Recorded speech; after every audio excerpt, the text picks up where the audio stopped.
This is Hepsiba. ఈరోజు ఒక ప్రత్యేకమైన కార్యక్రమంని మనం చేయబోతా ఉన్నాము.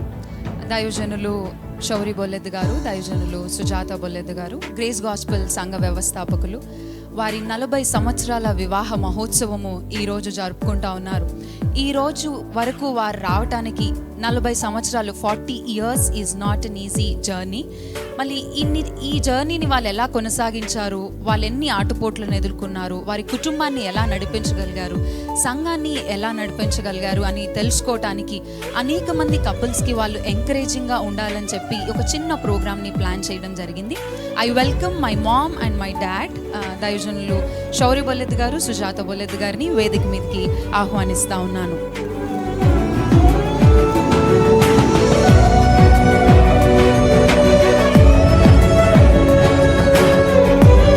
మా మధ్యలోకి వచ్చిన దైవజనురాలకి హృదయపూర్వక వందనాలు. I wish you a very happy wedding anniversary mom and dad. మిమ్మల్ని నేను కొన్ని ప్రశ్నలు అడుగుతాను, వాటికి మీరు జవాబులు చెప్పుకుంటూ వెళ్తారు. దాంట్లో మొదటి ప్రశ్న, మీ కుటుంబాన్ని మీ ఇద్దరిలో ఎవరైనా ఒక్కరు ఇంట్రడ్యూస్ చేసినట్టయితే తర్వాత ప్రశ్నలోనికి మనం వెళ్దాం. పేరు పాస్టర్ శౌరి బొల్లెద్దు, నా భార్య పేరు పాస్టర్ సుజాత. మాకిద్దరు చక్కని కుమార్తెలు. పెద్ద కుమార్తె జోషి ప్రసన్న కుమారి, తనకు వివాహం అయిపోయింది. మా అల్లుడి గారి పేరు రాగి బర్నబస్. వారు కూడా దైవజనులే. వారి తండ్రి గారు వారు దైవ సేవకులే, మా బావగారు. కానీ జోషి ప్రసన్నకు రాగి బర్నబస్కు 2 బిడ్డలు, బెనెట్ పాల్ అండ్ బెల్గా ప్రెసెస్. నాకు మనవరాలని కూడా దేవుడు అనుగ్రహించాడు. నా చిన్న కుమార్తె పేరు హెప్సిబా. ఆమె మరి సేవలో చదువులో ఉంది. ఇంకా ఇది నా కుటుంబం. 40 సంవత్సరాల క్రితం అయిన మీ వివాహం గురించి చెప్పండి. ఇది చాలా మంచి మాకు వివాహం అయిపోయినప్పుడు నా భార్యకు 13 సంవత్సరాలు. ఇప్పుడు ఇంత అందంగా ఉండేది కాదు, చాలా ఆఫ్లాంగ్గా అట్లా విలేజ్లో ఉండేది. అప్పటికి నేను సిటీకి, నా వైపు చూడు సార్, సిటీకి వచ్చాము. అప్పటికి సిటీకి వచ్చాము మేము. అయితే మా వివాహం అయిపోయినప్పుడు ఆమెకు 13 సంవత్సరాలు, నాకు 22 సంవత్సరాలు ఉంటుండే. నాకు దేవుడు అంటే తెలియదు, నేను ఒక మతంలో జీవించేవాడిని. ఆ వివాహం అంటే ఏంటో కూడా నాకు అర్థం కాని పరిస్థితి. అది ఏదో వివాహం అవుతుంది, ఒక సంబరం ఉంది తప్ప ఆ వివాహం నాకు అర్థం కాలేదు. మీరు చాలా చిన్న వయసులో పెళ్ళయింది అంటున్నారు. మరి మీరు ఎలా ఆ కాలంలో వివాహము అర్థం చేసుకున్నారు? మీకు ఎలా అనిపించింది ఆ వివాహ క్రియ? నాకు అర్థం కాలేదు వివాహం అంటే ఏందో. నేను చిన్నపిల్లను, 13 సంవత్సరాలు ఉన్నాను. మా వారేమో 22, 22 సంవత్సరాలు ఉండేవాళ్ళు. అయితే మాకు మ్యారేజ్ అయింది 13 సంవత్సరాలకే. అసలు నాకేం అర్థం కాలేదు, నేను చిన్నపిల్లను. అసలు ఏం జరుగుతుందో కూడా తెలియలేదన్నమాట. ఒక 2-3 సంవత్సరాల వరకు కూడా నాకేమీ తెలియదు, దేవుడు అంటే కూడా తెలియదు, ఏమీ తెలియదు అసలు. మ్యారేజ్ అయిన తర్వాత 3 నెలలు ఊర్లోనే ఉన్నాను. తర్వాత సిటీకి వచ్చాను. సిటీలో ఎలా ఉండాలో, సిటీలో ఏం చేయాలో, మనుషులతో ఎలా మాట్లాడాలో ఏమీ కూడా తెలియదు నాకు. 13 సంవత్సరాలకు పెళ్ళి అయితే 14-15 సంవత్సరాల వరకు ఇంకా నేను చిన్నగానే ఉన్నాను. అంటే అందరు పెళ్లి చేసుకున్నారు, మేము కూడా పెళ్లి చేసుకున్నాము, అందరూ కలిసి ఉంటున్నారు, మేము కూడా కలిసి ఉన్నామన్న అనుకున్నాం. కానీ భార్యాభర్తల బంధం ఏందో నాకేమాత్రమో అర్థం కాలేదు. థ్యాంక్ యూ, చాలా సంతోషం. పెళ్ళైనప్పటికీ మీకు రక్షణ లేదు కదా, అప్పటికి ఇప్పటికీ మీరు వివాహాన్ని అర్థం చేసుకునే దాంట్లో వ్యత్యాసం ఏంటి? వివాహం అయిన తర్వాత 3 సంవత్సరాలకి మేము రక్షింపబడడం జరిగింది. ముందు నా భర్త రక్షింపబడ్డాడు. మతంలో నుంచి నిజమైన మార్గం ఏదో తెలుసుకొని నాకంటే ముందుగానే తను నిజమైన మార్గాన్ని ఎంచుకున్నాడు. తర్వాత ఒక 2-3 నెలల తర్వాత దేవుడు నన్ను దర్శించి నేను నిజమైన మార్గం ఏదో, సత్యమైన దేవుడు ఎవరో, ఏది సత్యమో ఏది సత్యము కాదో నేను కూడా తెలుసుకోవటము జరిగింది. ఇద్దరము రక్షింపబడిన తర్వాత, అంతకుముందు భార్యాభర్తల బంధము అర్థం కాలేదు, కానీ రక్షింపబడిన తర్వాత భార్యాభర్తల బంధము ఎలా ఉంటుందో, స్నేహం ఎలా ఉంటుందో, వారి అన్యోన్య జీవితం ఎలా ఉంటుందో అది నాకు అర్థమైంది రక్షింపబడిన తర్వాత.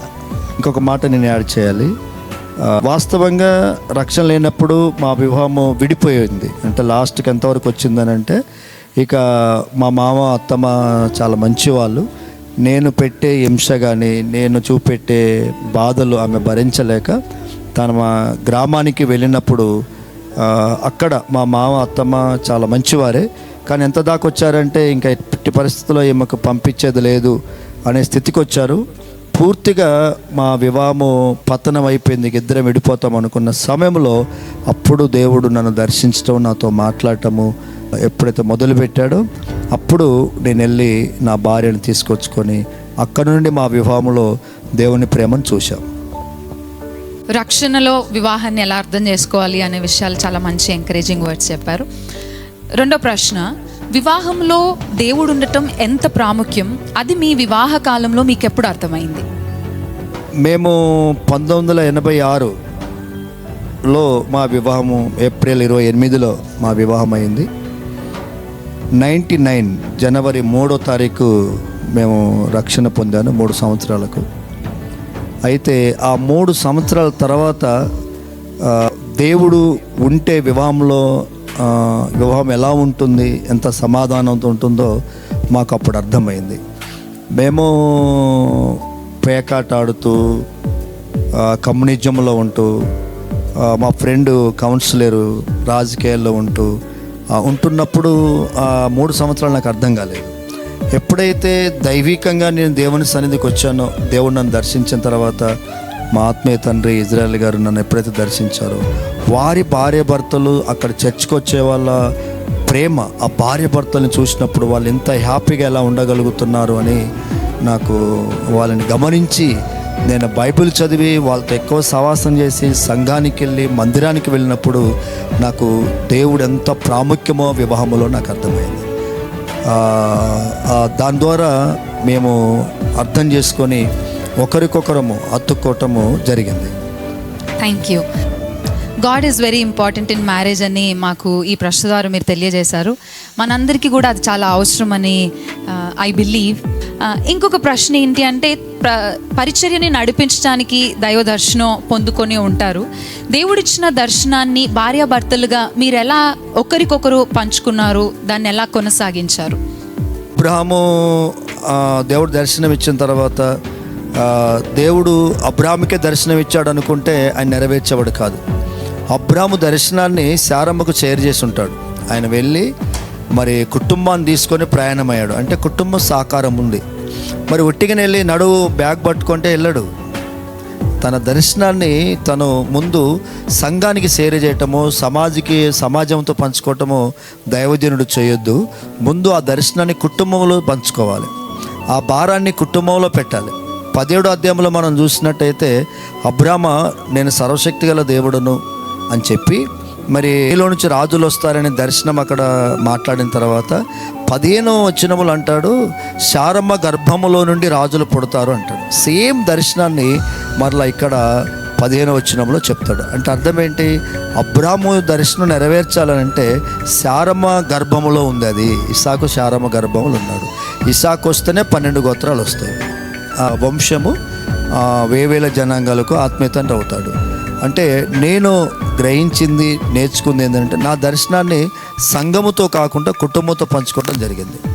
అంటే సేవ అనేది నేను ఒక్కనే కాదు, సేవ భారము ఇద్దరు పంచుకోవాలనుకున్నాం. రెండో భాగంలో మేము చెప్పాలనుకుంటే, చిన్న వయసు అయినప్పటికీ కూడా వివాహములకు వచ్చిన తర్వాత అత్తగారికి కానీ బావరి గారికి కానీ మా కుటుంబానికి కానీ ఆమె ఎంతో అనుకువ చూపిస్తూ నన్ను రక్షణలోకి తీసుకొని వచ్చి, అంటే వాక్యము లేకుండానే తన ఓర్పు తన సహనము ద్వారా నేను రక్షించబడ్డాను. అలాంటి రక్షణకు వచ్చిన తర్వాత నేను సేవకు వచ్చినప్పుడు ఒక మాట చెప్పాను. ఏమన్నాను అని అంటే, పాస్టర్ గారి భార్యని పాస్టర్ అమ్మంటారు, టీచర్ భార్యని టీచర్ అమ్మంటారు, గ్రామాల్లో పంతుల భార్యని పంతులు అమ్మంటారు. కనుక నువ్వు అలాగుండొద్దు, దేవుడు నన్ను ఎలాగైతే పిలిచాడో నువ్వు కూడా సేవకు అలాగ రావాలని చెప్పాను. దేవుడు మరలా ఆమెతో మాట్లాడిన తర్వాత ఆమె ఫుల్ టైం సేవకు రావటం జరిగింది. ఆ రకంగా మేమిద్దరమే కాకుండా మాకున్న కుమార్తెలు కూడా దర్శనం మేము షేర్ చేశాం. అంటే ఈ పరిచర్య అనేది ఎలా బ్యాలెన్స్ చేశామనంటే, నాలో ఏ భారం ఉందో నా భార్యలోనికి వెళ్ళింది, మా ఇద్దరిలో ఏ భారం ఉందో చిన్నప్పటి నుంచే మా బిడ్డల్లో ఆ భారాన్ని పెట్టడం మూలాన మాకు ఇది పెద్ద కష్టతరంగా అనిపించలేదు. పరిచర్యని కుటుంబాన్ని వేరువేరుగా చూడలేదు, రెండింటిని ఒకేలాగా చూశారు కాబట్టి మీకు భారం అవ్వలేదు. అదే దర్శనాన్ని పిల్లలకు పంచారు. I would proudly say that my parents have done that. నేను ఈరోజు చావుకొచ్చే వాళ్ళతో కూడా ఒక మాట చెప్పాలనుకుంటున్నాను. దేవుని పిలుపు నీతోటే ప్రారంభించబడుద్ది, కానీ అది నువ్వు ఒక్కడవే చేయలేవు. ఆ పిలుపు కానీ, ఆ దర్శనం కానీ, ఆ భారాన్ని కానీ నువ్వు సంఘానికంటే ముందు కుటుంబానికి నువ్వు ఆ భారం నింపాలంటే, ఇంతకుముందు చెప్పాను మళ్ళీ చెప్తున్నాను, కుటుంబానికి నింపాలి. కుటుంబాన్ని వదిలిపెట్టి నువ్వు బయట సేవ చేయలేవు. ముందు నీ పరిచర్యని కుటుంబంతో ప్రారంభించాలి. కుటుంబంతో సంఘాన్ని లోకి తీసుకెళ్ళాలి. కానీ కుటుంబాన్ని పక్కకు పెట్టి నువ్వు సంఘాన్ని ఉద్ధరిస్తానంటే అది నువ్వు సక్సెస్ అవ్వలేవు. ఒకవేళ నీ కుటుంబం కానీ నీ బిడ్డలకు సక్సెస్ అవ్వకపోతే నీ సంఘం కూడా సక్సెస్ అవ్వనట్టు అనుకుంటా నేను. చాలా challenges. Thank you. So thank you. కుటుంబానికి సంఘానికి వ్యత్యాసం లేకుండా అన్నిటినీ కలిపి తీసుకొని వెళ్ళారు కాబట్టి మీకు అది కష్టం అవ్వలేదు, అన్నిటినీ కలిపి దేవునిలో కొనసాగించారని తెలియజేశారు. ఆ తర్వాత ప్రశ్న, పరిచర్య నిమిత్తం కుటుంబాన్ని చాలాసార్లు పక్కకు పెట్టాల్సి వచ్చి ఉంటుంది, అలాంటి చాలా సందర్భాలు ఉండుంటాయి. అలాంటివి ఏవైనా కొన్ని చెప్పగలుగుతారా? నేను ఏం చెప్పాలనుకుంటున్నానంటే, కుటుంబము పరిచర్య అని మీరు అడిగారు కదా. ముందు దేవుని వాక్యం కూడా చెప్తుంది, ముందు కుటుంబాన్ని చూసుకున్న తర్వాత పరిచర్య అని. అయితే ముందు ఫస్ట్ దేవుడు, తర్వాత కుటుంబము, పిల్లలు, నెక్స్ట్ పరిచర్య, సంఘము అనుకున్నాను. అలానే కొనసాగింది. కానీ అన్నిటికీ మించి పరిచర్యకు, నా భర్తకు నేను పరిచర్యకు చాలా సపోర్ట్గా ఉన్నాను అనుకుంటున్నాను. నేను ఉన్నాను, దేవుని ఎదుట చెప్పగలను.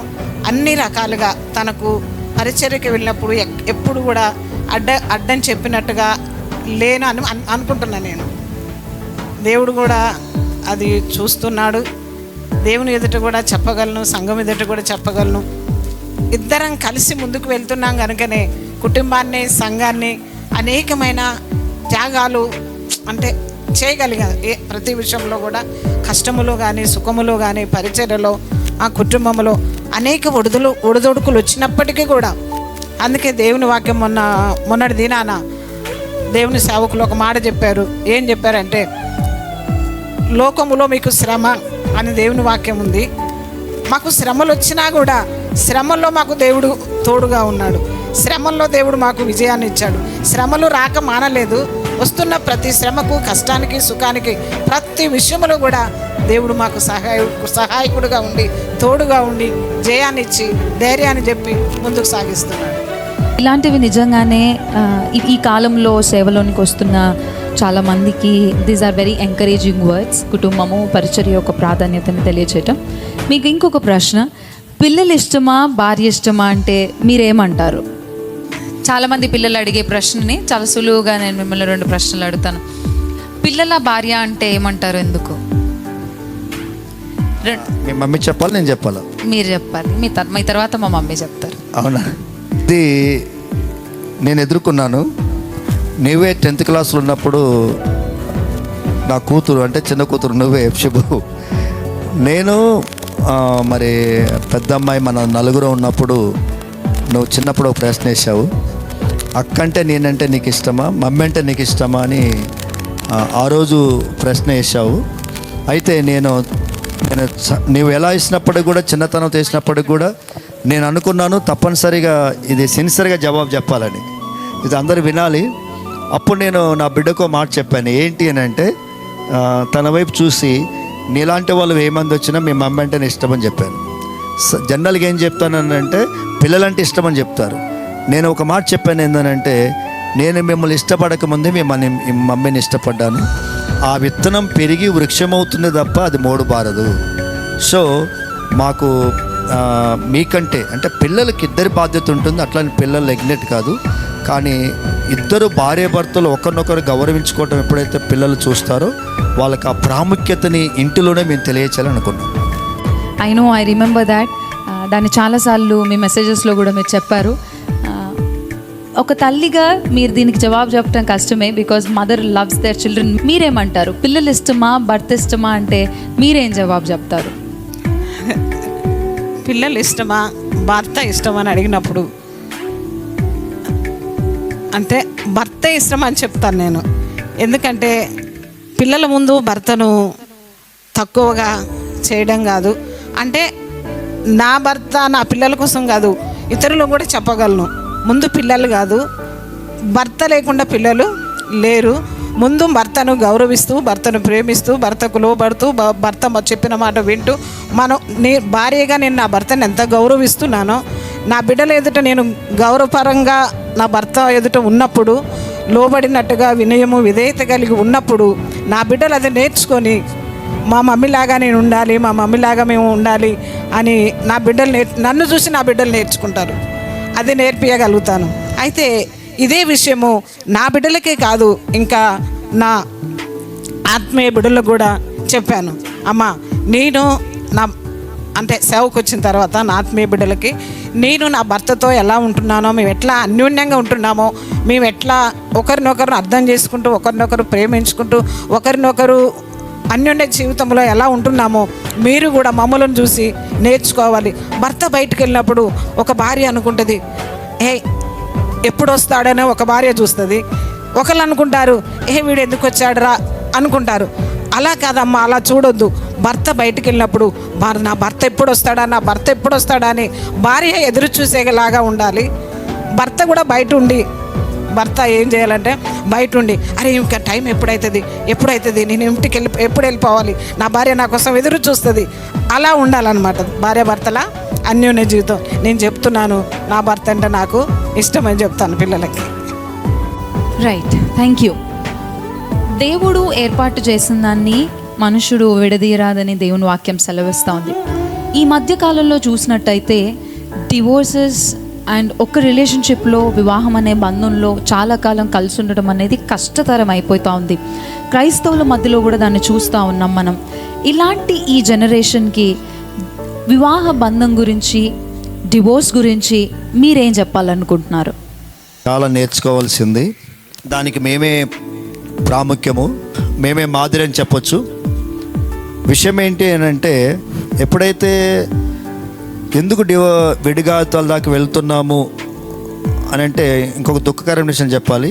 సర్వే చెప్తుంది ఏంటి అని అంటే, బయట మ్యారేజ్ల కంటే క్రైస్తవ సంబంధాలు కలిగిన వివాహాలే విడాకుల శాతం ఎక్కువ ఉంది అని. దానికి కారణం ఏంటని అంటే, ప్రేమ లేనితనం. బంధం దేవుడు కలిపింది, మన బంధములో దేవుడు ఉన్నాడని, ఆయన ప్రణాళిక ఉందని మనం నేర్చుకోవాలి. ఆ రోజు కాక మేము విడిపోయినట్టయితే ఈరోజు దేవుని ప్రణాళిక మేము నెరవేర్చే వాళ్ళం కాదు. ఈరోజు ఎమోషనల్గా నిర్ణయాలు తీసుకుంటున్నారు. అందులో దేవుడి యొక్క ఏర్పాటని వారు నమ్మలేకపోతున్నారు. మేము మా వివాహంలో ఈ 40 సంవత్సరాల్లో మేము చేసిన ప్రయాణంలో చాలా కుటుంబాలని కట్టడం జరిగింది. కుటుంబం యొక్క ప్రాధాన్యతని మేము బోధించడం జరిగింది. అయితే ఈరోజు యవనస్తులు కానీ మళ్ళీ కుటుంబాల గురించి చెప్తున్న ఒకే ఒక మాట ఏంటంటే, వివాహం అనేది మీరిద్దరూ జతపరచబడింది కాదు. మీరు లవ్ మ్యారేజ్ చేసుకున్నారో లేకపోతే అరేంజ్ మ్యారేజ్ చేసుకున్నారో అది ప్రాముఖ్యం కాదు. నువ్వు ఏ మ్యారేజ్ చేసుకున్నా, అరేంజ్ మ్యారేజ్ చేసుకున్నా, లవ్ మ్యారేజ్ చేసుకున్నా, ముఖ్యంగా నీ వివాహము దేవుని సన్నిధికి రావాలి. ఆ రక్తం చేత అది కడగబడాలి. ఆ ప్రమాణికంలోకి, ఆ వాగ్దానములోకి నీ వివాహాన్ని పెట్టాలి.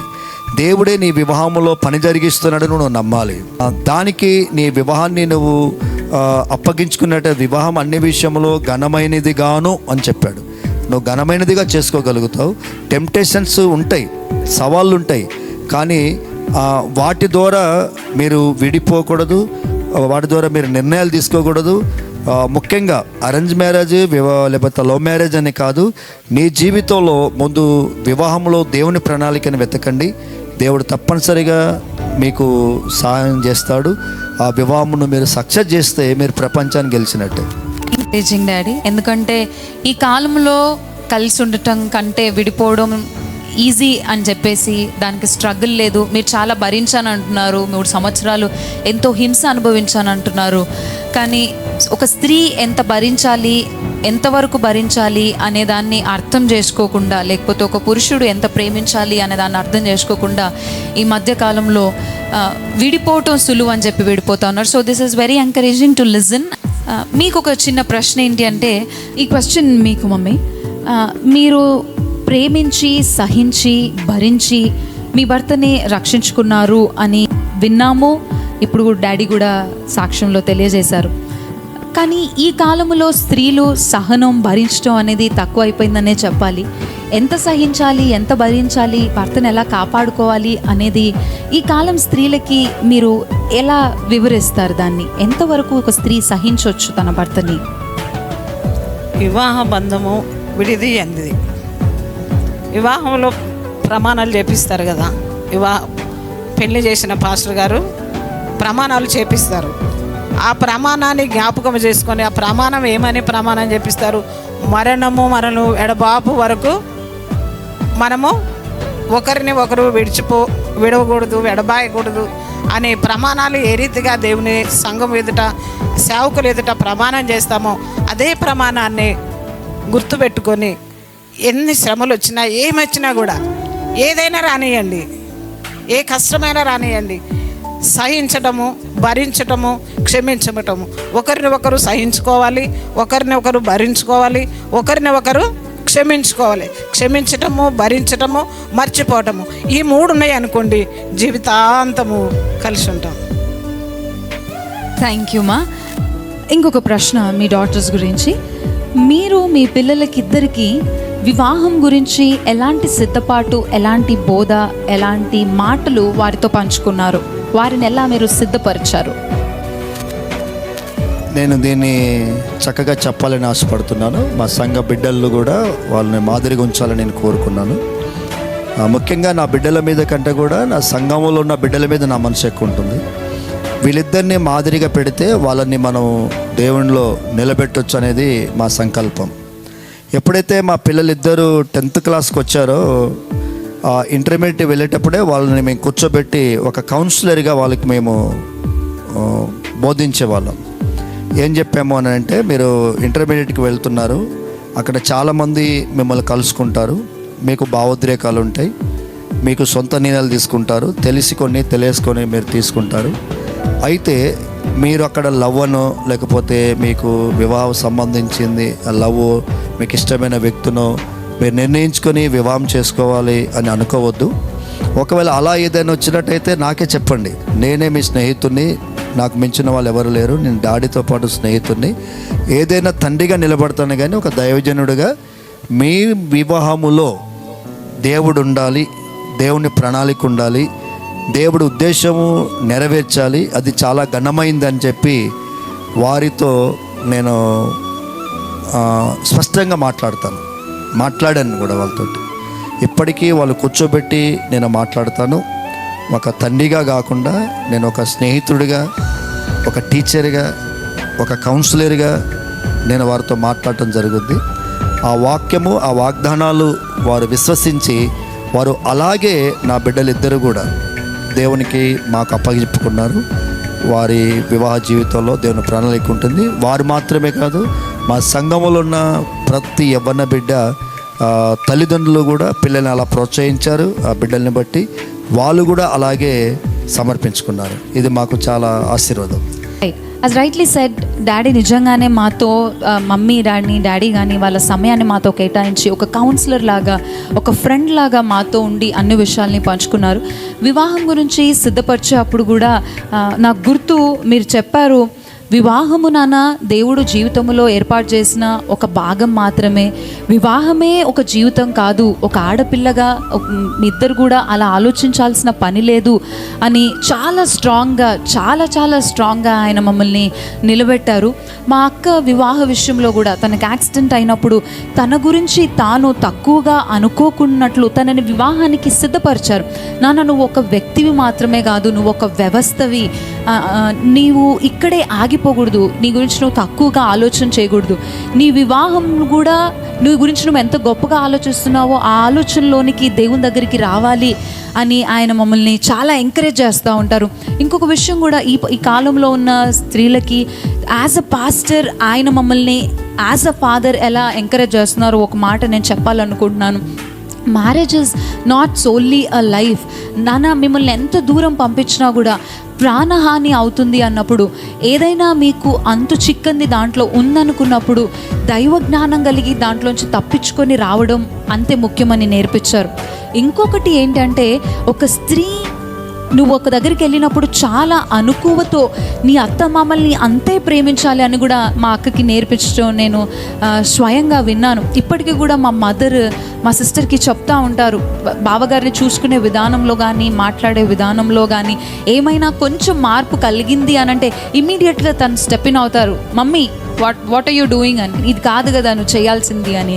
సో వాళ్ళిద్దరు కూడా వివాహం విషయం కొరకు సిద్ధపరిచారు. వివాహంలో ఉన్న వారిని వివాహంలోకి వెళ్ళిన మా అక్కని కూడా ఎలా ముందుకెళ్ళాలి అని కూడా ప్రోత్సహిస్తూ ఉన్నారు. I could proudly say that as your daughter.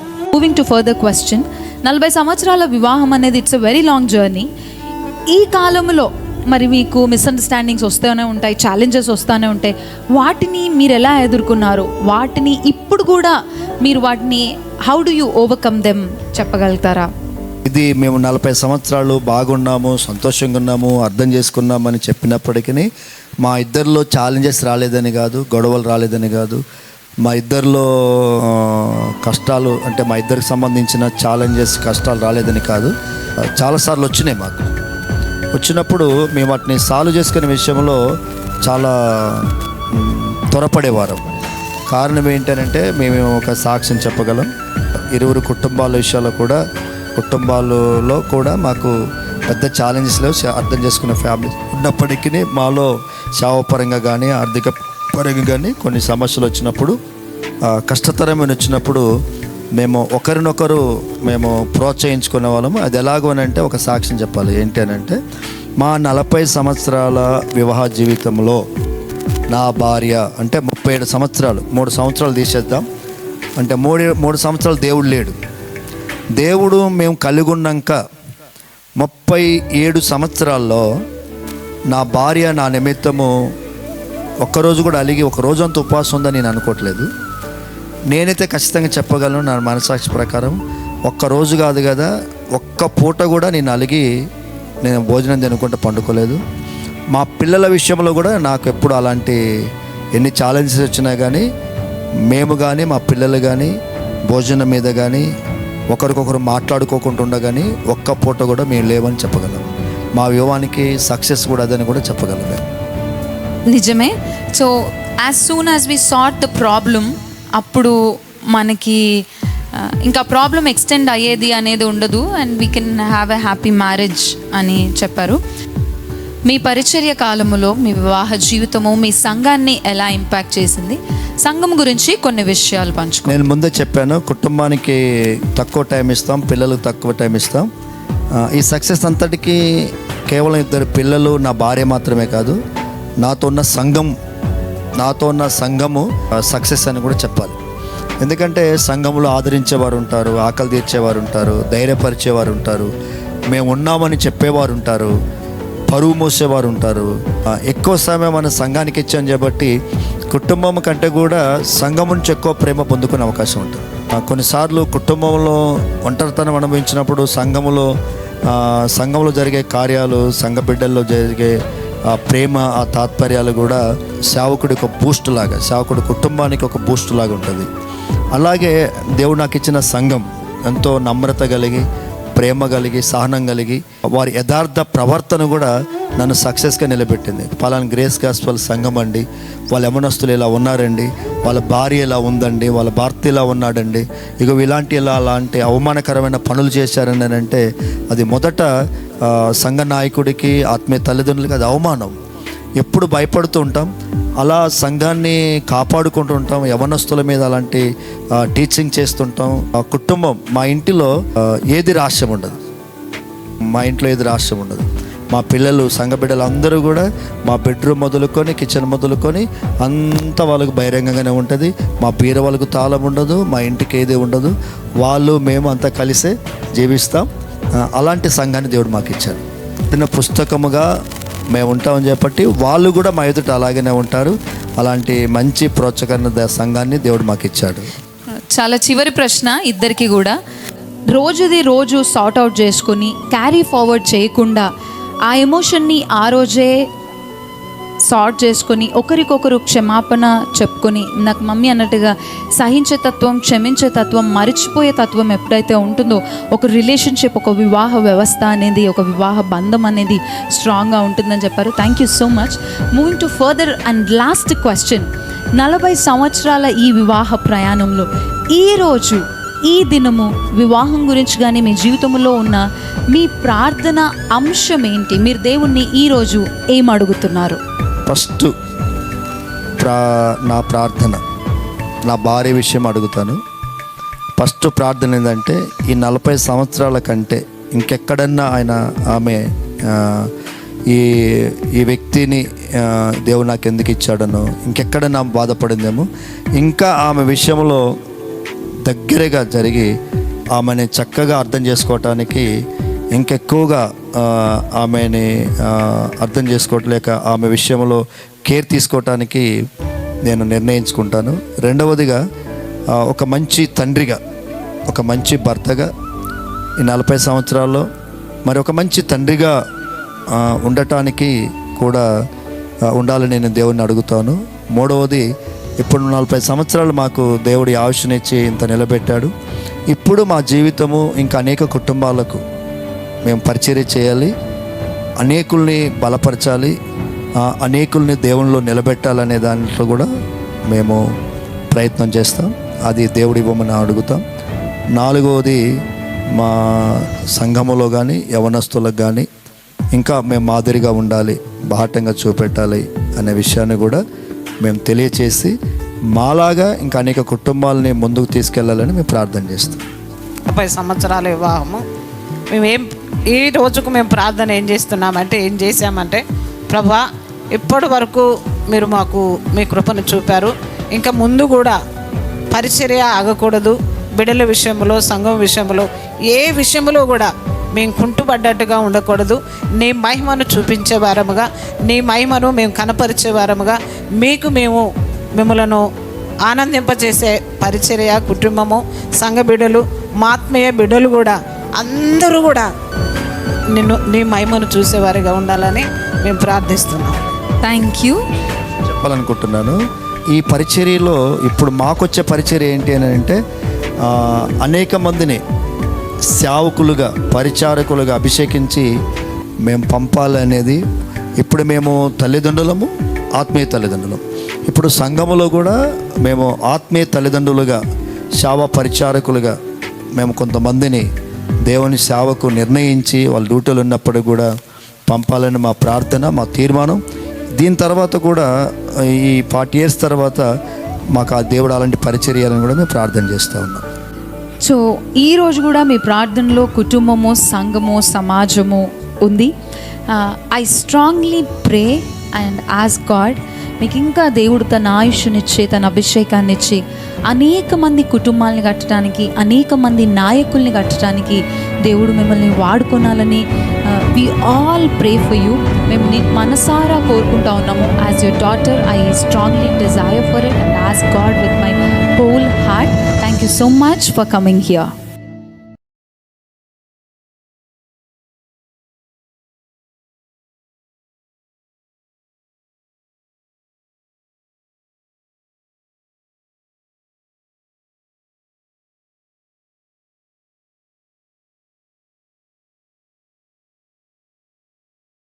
Thank you mummy, thank you daddy. మరి ఈ ప్రోగ్రామ్కి వచ్చి 40 సంవత్సరాల జీవితాన్ని ఇంకొంత కొంచెం టైంలో లిమిట్ చేసి చెప్పడం అనేది కష్టమే, బట్ చాలా ముఖ్యమైన విషయాలు అందించారని మేము నమ్ముతా ఉన్నాము. చాలామంది కపుల్స్కి ఇది చాలా ఎంకరేజింగ్గా ఉండాలని I strongly desire for it and I pray for it to. మనం దీన్ని క్లోజ్ చేసే కంటే ముందు కొన్ని ప్రశ్నలు ఒకరి గురించి ఒకరిని అడగాలనుకుంటున్నాము. This is called as a rapid fire. మేము చాలా త్వరగా ప్రశ్న అడుగుతాం, మీరు చాలా త్వరగా జవాబు చెప్పాలి. ఒకరి గురించి ఒకరిని అడుగుతాం. ఇప్పుడు కాలంలో ఉన్న పిల్లలు ఎలాంటి ప్రశ్నలు అడుగుకుంటారు వాటి గురించి. ఆల్రెడీ మా దగ్గర ఆన్సర్స్ ఉన్నాయి, మరి మీరు ఎన్ని రైట్ ఆన్సర్స్ చెప్తారో చూద్దాం. మొదట ఎవరు చెప్పాలనుకుంటున్నారు?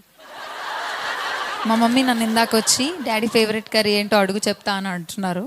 The first question is that I believe she answers the right. మీరు టైం తీసుకోకూడదు, త్వరగా జవాబు చెప్పాల్సి ఉంటుంది. మీ టైం స్టార్ట్స్ నౌమా. డాడీ ఫేవరెట్ కర్రీ ఏంటి? బెండకాయ. డాడీ ఫేవరెట్ కలర్ ఏంటి? వైట్. ఫేవరెట్ సాంగ్ ఏంటి? తెలియదండి. డాడీ ఫేవరెట్ ప్లేస్ ఏదైనా ఉందా? అది కూడా తెలియదు. డాడీ పెళ్ళప్పుడు వేసుకున్న డ్రెస్ డిజైన్ లేదా డ్రెస్ కలర్ ఏంటి? పెళ్ళప్పుడు వేసుకుంది వైట్ షర్ట్ వేసుకున్నారు. డిజైన్ ఏం పెట్టుకున్నారంటే ఈ షర్టుకు ఇంత పెద్ద బుంగలు పెట్టేసుకున్నారు. రైట్. డాడీ ఫేవరెట్ డాటర్ ఎవరు? ఇద్దరు ఉన్నారు. ఇద్దరు నా పేరు చెప్తారేమో అని ఈ ప్రశ్న రాశాను. It's not there in the script actually. Time starts now dad. Mummy birthday ఎప్పుడు? I know. మాకిద్దరికి రాత్రి కొట్లాటే. రైట్. రీసెంట్గా సెలబ్రేట్ చేసుకున్నారు. Maybe they will sort it out today night. మమ్మీకి ఇష్టమైన పాట ఏంటి?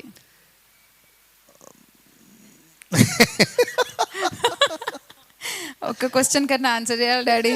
మమ్మీకి ఇష్టమైన ఫేవరెట్ ఇష్టమైన ప్లేస్, తన టూరిస్ట్ ప్లేస్ కానీ ఎక్కడికైనా వెళ్ళాలనుకుంటుంది, మిమ్మల్ని చాలాసార్లు అడిగింది. మీకు హింట్ ఇస్తున్నాను, వాళ్ళ పిల్లలతో వెళ్తా అని చాలాసార్లు అన్న ప్లేస్ ఏంటి? తనకి వెళ్ళాలని ఉన్న ప్లేస్ వాళ్ళ ఊరు. ఓకే. మమ్మీకి ఇష్టమైన కలర్ ఏంటి? Mummy green. నేను మ్యారేజ్కి ఒక చక్కని గ్రీన్ శారీ తీసుకెళ్ళాము, అది చాలా ఇష్టం ఆమెకు. వావ్. దాచుకొని కట్టుకునేది ఎప్పుడు కూడా గ్రీన్. ఎక్కడ గ్రీన్ ఇష్టం నేను అనుకుంటాను. మా నాన్న ఆన్సర్ చేసిన ఒక ఆన్సర్ రైట్ ఆన్సర్ అండి. Yes, she wrote it as green. పెళ్లి చూపులప్పుడు మమ్మీ వేసుకున్న డ్రెస్ ఏంటి లేదా కలర్ ఏంటి? పెళ్లి చూపులప్పుడు. పెళ్లి చూపులప్పుడు నో గుర్తులేదు. మమ్మీ ఫేవరెట్ కర్రీ ఏంటి? మమ్మీ ఫేవరెట్ కర్రీ కంటే mummy favourite chutney, tomato chutney చాలా ఇష్టం ఆమెకు. ఓకే, అది మేమైతే రాయలేదండి. But however I thank God for this wonderful couple. దేవుడు మనకి ఇచ్చిన మంచి దైవజనులని, నాకు ఇచ్చిన మంచి తల్లులను బట్టి దేవుడిని స్తుతిస్తా ఉన్నాను. దేవుడు ఇదే రీతిగా మా తల్లిదండ్రులను దీవించి ఇంకా అనేక మందికి ఎగ్జాంపుల్గా నిలబెట్టాలని కూడా ఈరోజు మా ప్రార్థన, సంఘ ప్రార్థన. Thank you all for watching అండి. With this we conclude this programme. God bless you.